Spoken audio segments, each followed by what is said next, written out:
Okay, Happy New Year. This is my first official video of the new year. We went down to California for the new year, and I drove with my sister and her husband down to California. This is a 10-hour drive. She has 5 kids, and I have 4 kids.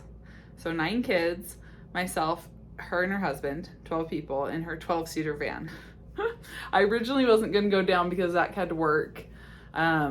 And I just didn't want to make that drive with my kids, and flights were just insanely crazy expensive, so last minute, and so I wasn't going to go. And then my sister's like, how about you just drive with us in the van? And I was like, it kind of brought back memories from New Zealand when I was in a 12-seater van, except for it was with all adults. My kids were not there whining and asking every 5 minutes how much longer, and the scenery in New Zealand was slightly more beautiful and entertaining than the scenery we had from Utah to California. Anyways, I thought about it and I was like, what else are we gonna do here? Yeah, sure, let's go. And then my husband's like, well, I'll fly down when I'm off work the following day, and then we'll all drive back together. And so we had 13 people in a 12-seater van. Anyone out there who might be law enforcement, so irresponsible, and I know we shouldn't have done it, but we did. And we camped out one night. So we had all of our camping gear for 13 people, all of our luggage. We had 2 like Yakima boxes on top of the van. Our entire back seat, every single seat in the van underneath was covered. We had on the right side where the sliding door is to her 12-seater van, like camping tents. Like it was like the mecca of someone's nightmare that has claustrophobia, which was me. And I have been having to practice so much Zen, so much like the power of now. It's okay.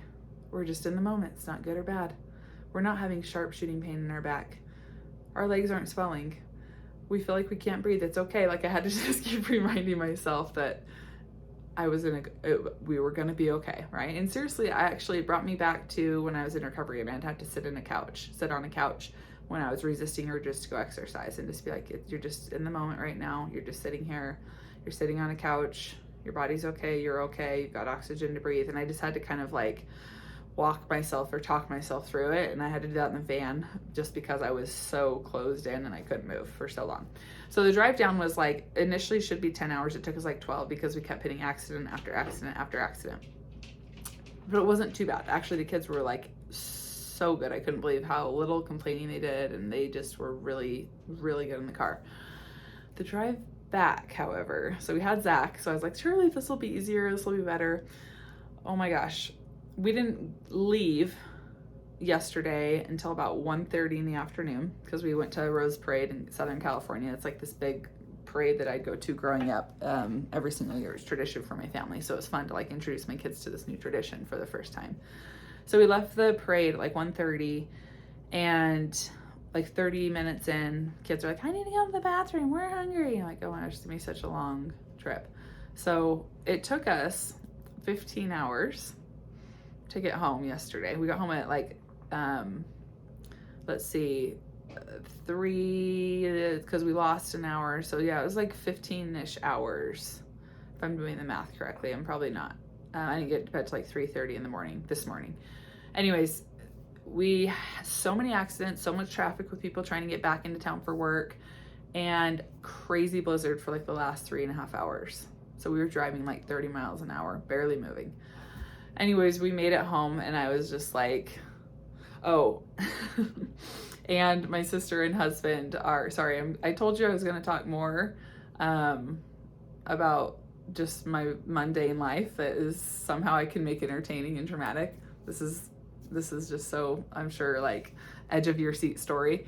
But the last hour we were like trying to keep my brother-in-law Derek awake. He is getting tired. So we're like talking about all kinds of things, and he loves like finances and budgets and whatnot. And so my sister Wendy was like, why don't we talk about like, I don't know, finances, or like how you allocate your budget? And I'm like, Zach and I are not the best people when it comes to making budgets.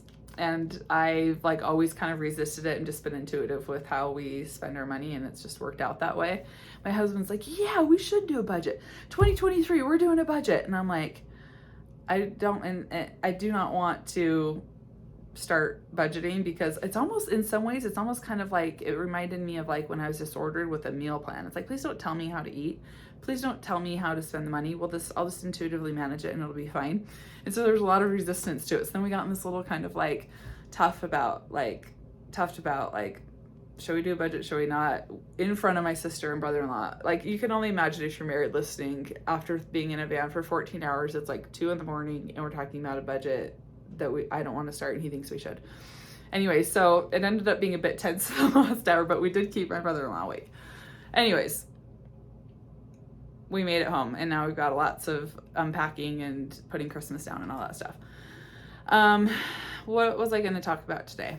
Oh yes, so the theme of the video. Now, if I start telling stories at the beginning and you're one that's like, just get to the point, Becky, just like skip ahead until I start talking about recovery-oriented stuff. I don't think I'll talk usually 5.5 minutes about me. But if you're bored of that, yeah, just keep skipping until you hear me talking about recovery stuff. So I wanted to talk about looking for reasons why you can't recover in the year 2023, why you can't recover. Already, I've had a couple of clients today that have talked to me about how all just these crazy things since the new year have happened. And it's like they're trying to recover and that was their goal, and then this happened and then that happened, and it's just like the universe is against them. And it's like, clearly there are signs that they shouldn't recover. And I'm listening to them talking and I'm like, oh my gosh, that was so me for so many years. So many New Years within like a day or two. I'm like, got a flat tire. This isn't the year. Well, wait till the next year. And I was like, what? Like those, you're looking for reasons. You're looking for excuses. You're looking for a way to feel justified and not actually recovering again. You can't do that. Like, you have to look for ways and reasons why you absolutely will recover, right? You absolutely cannot let anything get in your way of your recovering this year. And so that might mean that you got a flat tire and you didn't have any food in your car and you're stranded for a couple of hours waiting for AAA to come. And what you ended up doing was, when you got home, you just binged your face off because you were so hungry. Okay, so a couple of things to learn from this. 1, pack stuff in your car. I've talked about this all the time. 2, let yourself binge your face off and then keep eating. It doesn't mean you hold back or restrict or, oh my gosh, I've overdone it, or I ruined my idea of what I was supposed to be doing in recovery. None of that. Right? You're learning from these things that might happen that you take as signs that you shouldn't recover, and you're correcting them, right? Another one was like, we had family in town and they were supposed to leave, on New Year's Eve morning, and they didn't. So they're here through to the New Year till the 2nd. And now I just feel like I've started my year off wrong, and I felt like I couldn't eat freely in the kitchen. It's like, whoa. The fact that your family left like 36 hours later than they were supposed to means you're not going to recover now in the year 2023.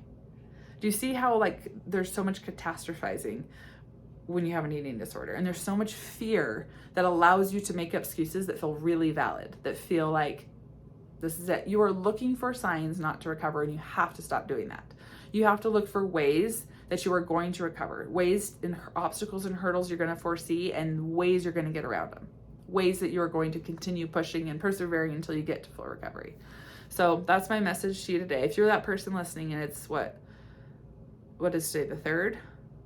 I don't even know what day it is. Tuesday? It's January 3rd. If you're that person that's like, well, I've already got off to a bad start. We're 3 days in and I've already kind of screwed everything up, and I didn't do what I was planning, and I'm not being perfect at my resolutions, and I just don't think that I can do this. Like, there's so much doubt and so much insecurity in your ability to recover that if you listen to those things, you're not going to be able to do it. So you have to create your own confidence. You have to create a plan and create a way for you to do this, regardless of how much you mess up, regardless of how imperfect you are. And as you do that and you keep going and getting through these obstacles that feel hard, that is where your confidence is going to come from. That's where you're going to experience, or that's where you're going to start acknowledging, hey, maybe I have more power and strength than I realized. Maybe I have more endurance and stamina than I thought I did mentally. And then you're going to build your confidence from that, and you're going to gain that momentum and keep going. But almost nobody starts recovery feeling like, I can do this. I can do this. Not a problem. I have all the confidence in the world. I'm going to crush recovery. Like, I didn't really feel that way. I knew I wanted to recover, and I knew what I had to do to recover. And it was stuff I had never done in the past. But I didn't if I'm being honest, my confidence was pretty low. It really was. But as I did things that I had never done in the past, in prior attempts at recovery, I started feeling kind of confident and excited and like, did I just do that? Like all those years I couldn't eat a cheeseburger, and then just today I decided I was gonna drive to get one, and I did, and I ate it. I did that. You know, I was like, what else can I do? And that is how you need to start your recovery, is first kind of almost earn that confidence by doing the hard thing, and over and over and over and over again, consistently and frequently. And then be patient. Okay. So I have all the confidence in the world. And when my clients come to me, like I said, they typically don't have a lot of confidence, and they're hiring someone to help kind of guide them through the recovery. And even if someone like the sickest of the sick I'm talking to, like really deep in the hole of eating disordered crap, I still can see their potential and their ability to recover. And I have all the confidence in the world that all of you have what it takes to recover. So that's my message to you today. Have a wonderful January 3rd. Bye.